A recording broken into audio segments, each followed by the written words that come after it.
Now to the immigration arrests in Chicago yesterday sparked this confrontation you see here between protesters and ICE agents. Political reaction to this is divided along party lines. Mayor Brandon Johnson says he'll meet with the police superintendent Larry Snelling about the Chicago police response. Here's more now from political reporter Mary Ann Ahern. Mary Ann?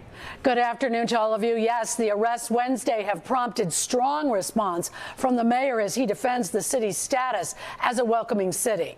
There are Republican leaders, however, who do support the raids. Never surrender, Chicago. Fight back. Mayor Brandon Johnson opposes the raids conducted by ICE agents in the South Loop on Wednesday. It took place at an ICE monitoring program for immigrants. It was deceptive.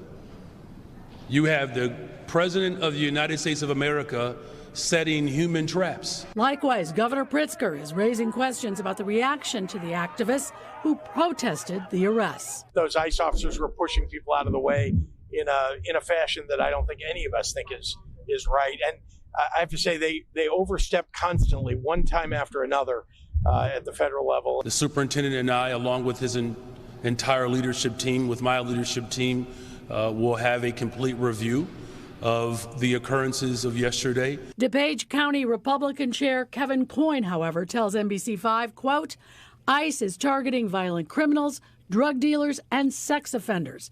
He also adds a thank you to the men and women in law enforcement who are making communities safer.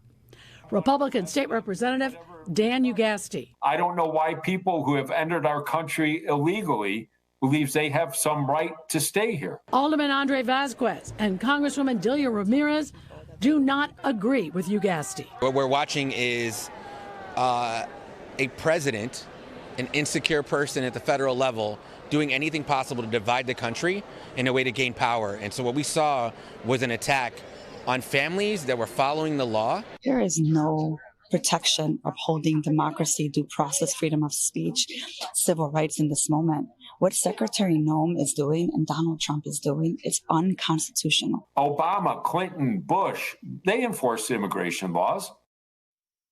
The debate continues, and next week, Governor Pritzker, he will testify before the House Oversight Committee on the sanctuary state laws, along with the governors of New York and Minnesota, similar to what the mayor did several months ago. I will be there to watch what happens at that testimony. All right, look forward to it. Thanks, Mary Mary Ann.